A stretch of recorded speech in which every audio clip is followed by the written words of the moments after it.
আগামী 30শে জানুয়ারি দক্ষিণ দিনাজপুর জেলা সফরে আসছেন মুখ্যমন্ত্রী মমতা বন্দ্যোপাধ্যায়। জেলার বালুরঘাট স্টেডিয়ামে অনুষ্ঠিত হবে প্রশাসনিক বৈঠক।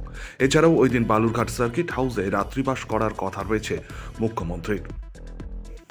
এদিকে মুখ্যমন্ত্রী জেলা সফরের আগে বালুরঘাট স্টেডিয়াম পরিদর্শন করেন জেলা পুলিশ ও প্রশাসনিক আধিকারিকেরা। পরিদর্শনে উপস্থিত ছিলেন জেলা শাসক বৈজেন কৃষ্ণা, পুলিশ সুপার চিন্ময় মিত্তাল, জেলা পরিষদের সদস্য তথা তৃণমূল জেলা সভাপতি সুভাষ ভাওয়াল সহ অন্যান্য প্রশাসনিক আধিকারিক। দিনাজপুর জেলায় উনি কয়েকবারই 4-5বার এটা নিয়ে পঞ্চমবার, আগামী 30 তারিখে যদি হয় সেদিনে পঞ্চমবার এই জেলায় তিনি প্রশাসনিক বৈঠক করেছেন।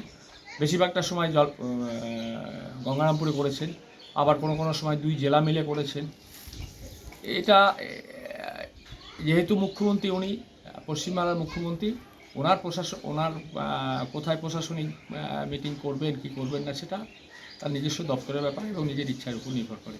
তো আমরা খুশি যে বাংলার মুখ্যমন্ত্রী প্রশাসনিক বৈঠক আবার বালুরঘাটে শুরু করছেন, আসবেন 30 তারিখে, এবং আমরা প্রশাসনিক আমাদের 30 তারিখে বালুরঘাট স্টেডিয়ামে পাবলিক ডিস্ট্রিবিউশন প্রোগ্রাম হবে।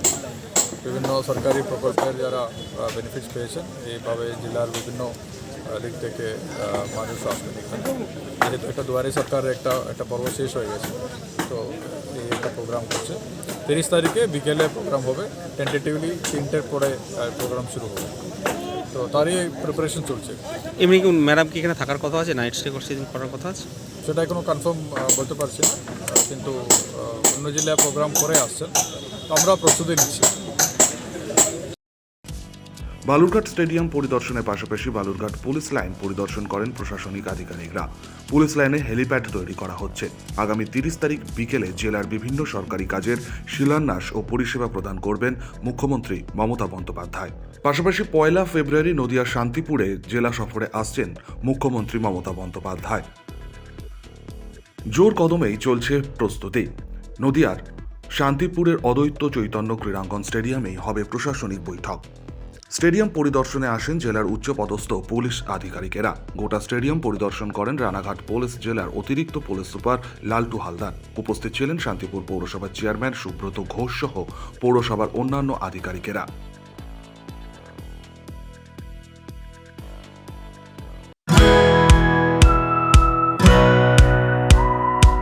খাই খাই করো কেন এসো বসো আহারে, খাওয়ার আজব খাওয়া ভোজ কয় যাহারে।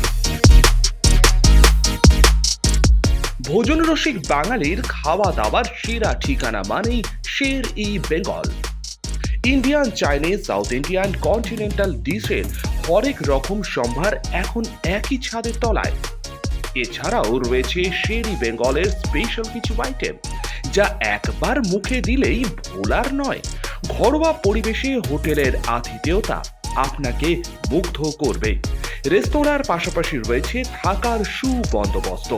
সিঙ্গেল বেড থেকে ডাবল বেড, ট্রিপল বেড এবং ডিলাক্স এসি রুম। পাচ্ছেন 24 ঘন্টা পানীয় জল ও বিদ্যুৎ পরিষেবা। রয়েছে লকার, পার্কিং এর সুবন্দোবস্ত। এছাড়াও এসি, গিজার, টিভি, সিকিউরিটি সহ লন্ড্রির সুবিধে। মিটিং বা যে কোনো সামাজিক অনুষ্ঠানের জন্য এখন নিশ্চিন্তেই আসতে পারেন শের-ই বেঙ্গলে। Sher e Bengal, JP Avenue, Sagarbhanga, SBI ব্যাংকের ঠিক পাশেই, দুর্গাপুর 713211। যোগাযোগ নম্বর 9609900511 অথবা 9775555222। শের-ই বেঙ্গল, একবার আসলেই বারবার আসতেই হয়। কাজের প্রেশার, চাইছেন একটু রিল্যাক্স। একদিনের উইকেন্ডে শহর থেকে দূরে কোথাও যেতে চাইছেন, কিন্তু যাবেন কোথায় ভেবে উঠতে পারছেন না। চলুন না ঘুরে আসি তারাপীঠ। আর তারাপীঠ মানেই মধু মমতা হোটেল অ্যান্ড রিসর্ট, যেখানে গেলে আপনার মাইন্ড একদম ফ্রেশ। তাজা অক্সিজেন সাথে গ্রাম্য পরিবেশ আপনাকে হাতছানি দেবে। AC deluxe room, swimming pool, gymnasium, indoor games আর সাথে আপনার পছন্দের মতন ডিশ। এছাড়াও যে কোনো সামাজিক অনুষ্ঠানে আজই বুক করতে পারেন মধু মমতা হোটেল অ্যান্ড রিসর্টের ব্যাংকুয়েট হল। রাত জাগা তারাদের সাথে পরিবার বা বন্ধু বান্ধবের সাথে আপনিও সময় কাটাতে পারেন হোটেলের লনে। তাই ভুলবেন না, তারাপীঠ মানে hotel Madhu Mamata and resort. ঠিকানা hotel Madhu Mamata and resort, Tarapith, Tarapith road, Indian Oil petrol পাম্পের ঠিক বিপরীতেই, তারাপীঠ, বীরভূম।